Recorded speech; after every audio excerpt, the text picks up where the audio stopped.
Starting off this hour is Jacob in Columbia, South Carolina. Welcome to the Dave Ramsey Show, Jacob. Hey, sir. Thank you for taking my call. Sure. What's up? So I just got eligible. I'm in my fourth year of school. I'm graduating in May. Good. And I have zero student loan debt. Good.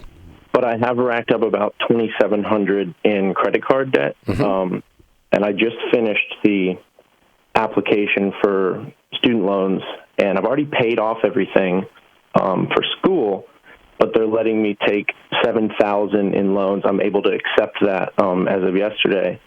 It's $5,000 subsidized, $2,000 unsubsidized. But should I take those loans? No. And pay off my credit card, or even a portion of it? Okay. No, you don't use student loans to pay off credit card debt. To start with, it's morally wrong. It's morally wrong to borrow money on the taxpayer's back to go to school and use it to pay your bills. No, you're not supposed to do that. But aside from that, no. I mean, it's $2,700. What's your degree in? Finance. What? Finance. Good. Okay.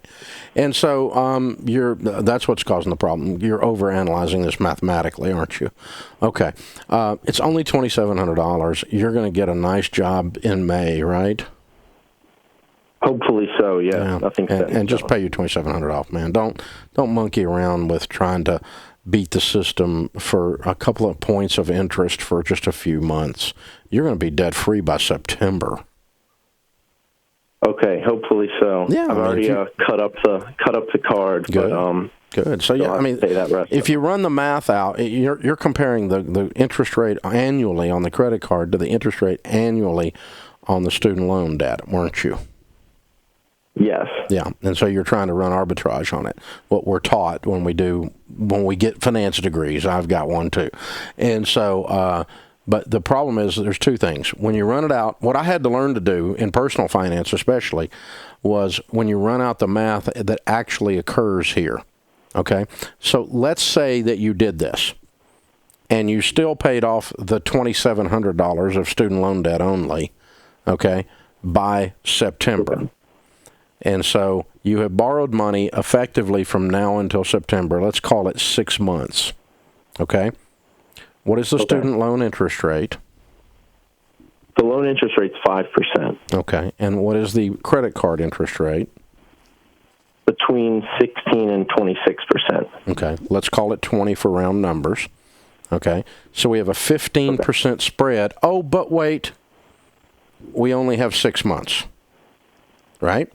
Okay. So we have a 7.75 spread. So let's put $2,700, 0.075.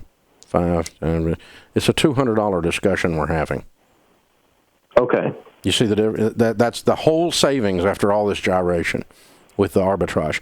So the problem with the way you and I are taught in academia, and you're going to have to avoid this in your personal finances, is that we are taught these theoretical things that happen in a vacuum. Like that interest rate savings is pure. It's not pure to start with because you're going to have costs, you're going to have postage, you're going to have envelopes, you're going to have your time invested, you're going to have all those other things. And so the arbitrage is not pure. You're going to end up making enough to buy fast food dinner one night by the time this all clears on all this gyration because you get caught up in the gross interest rates rather than the nominal actual savings net of all expenses, including opportunity cost on your time to screw with this. Not to mention the fact that you shouldn't borrow student loans to pay off credit card debt, but that's a side issue. And I wanted to go back and cover the other part because sometimes we do things with our intellect that mental gymnastics that actually tricks us into a bad decision. And that's what I was trying to avoid to help you to avoid doing in the future.